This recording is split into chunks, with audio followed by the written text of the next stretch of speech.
ഡാമിന്റെ അടിയിൽ 750 വർഷം പഴക്കമുള്ള ക്ഷേത്രം പ്രത്യക്ഷപ്പെട്ടു. നമുക്ക് നോക്കാം.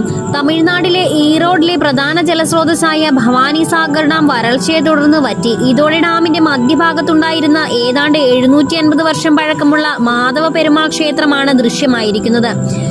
ഭവാനി സാഗർ ഡാം നിലനിൽക്കുന്ന സ്ഥലത്ത് 1000 വർഷം മുൻപ് ഒരു കോട്ടയുണ്ടായിരുന്നതായി പുരാവസ്തു ഗവേഷകർ പറയുന്നു. ഇവിടെ നിന്നാണ് വ്യാപാരികൾ വയനാട് വഴി കേരളത്തിലെത്തി വ്യാപാരത്തിൽ ഏർപ്പെട്ടിരുന്നത്.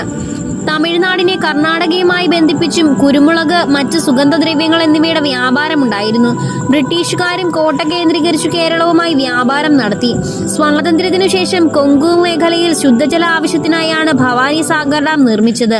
ഡാം വന്നതോടെ പുരാതന ക്ഷേത്രം വെള്ളത്തിൽ മുങ്ങി. ക്ഷേത്രത്തിന്റെ ഉയരം 53 അടിയാണ്. ഡാമിന്റെ സംഭരണശേഷി 105 അടിയും. നിലവിൽ ഡാമിന്റെ ജലനിരപ്പ് 46 അടിയാണ്. 2018-ൽ ഡാമിലെ ജലനിരപ്പ് കുറഞ്ഞപ്പോൾ ക്ഷേത്രത്തിന്റെ മേൽക്കൂര മാത്രം കണ്ടിരുന്നു. ഇനിയും ജലനിരപ്പ് താഴ്ന്നാൽ വേറെയും ക്ഷേത്രങ്ങൾ ദൃശ്യമാകുമെന്നാണ് പുരാവസ്തു വകുപ്പ് അറിയിക്കുന്നത്. ഈ വീഡിയോ നിങ്ങൾക്ക് ഇഷ്ടമായ ലൈക്ക് ചെയ്യാനും ചാനൽ സബ്സ്ക്രൈബ് ചെയ്യാനും മറക്കരുതേ.